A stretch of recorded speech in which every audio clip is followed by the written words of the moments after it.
کہ روزے کی حالت میں بال اور ناخن کاٹ سکتے ہیں، اس سے روزے پر کوئی اثر نہیں پڑتا۔ اسی طرح دوسری بات یہ پوچھی جاتی ہے کہ آیا روزے کی حالت میں خوشبو وغیرہ لگا سکتے ہیں یا نہیں؟ تو یاد رکھیں کہ روزے کی حالت میں خوشبو لگائی جا سکتی ہے، سونگھی جا سکتی ہے اور دوسرے کو بھی لگا سکتے ہیں، اور اس سے روزے کی برکتوں اور پاکیزگی میں اضافہ ہوگا۔ اسی طرح تیسری بات، روزے کی حالت میں مسواک کر سکتے ہیں یا نہیں؟ تو یاد رکھیں کہ روزے کی حالت میں مسواک کر سکتے ہیں، اس سے بھی روزے کی برکتوں میں اضافہ ہوتا ہے، لیکن کوشش کریں کہ مسواک کا کوئی بھی ریشہ لعاب کے ساتھ مل کر وہ حلق کے اندر نہ اتر جائے۔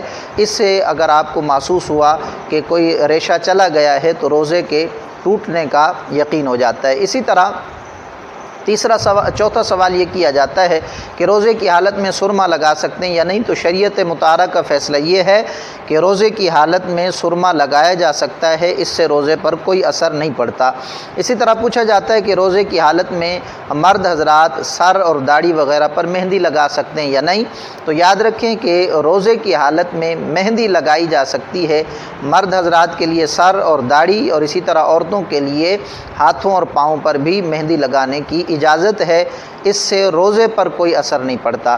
اسی طرح پوچھا جاتا ہے کہ روزے کی حالت میں سر پر یا جسم کے کسی دوسرے حصے پر تیل لگا سکتے ہیں، مالش وغیرہ کر سکتے ہیں یا نہیں؟ تو یاد رکھیں شریعت کا فیصلہ یہ ہے کہ روزے کی حالت میں سر اور جسم کے ہر حصے پر تیل کے ذریعے مالش کی جا سکتی ہے، اس سے روزے پر کسی قسم کا کوئی اثر نہیں پڑتا۔ اللہ کریم کی بارگاہ میں دعا ہے جو کچھ کہا سنا اللہ یاد رکھ کے عمل کی توفیق عطا فرمائے۔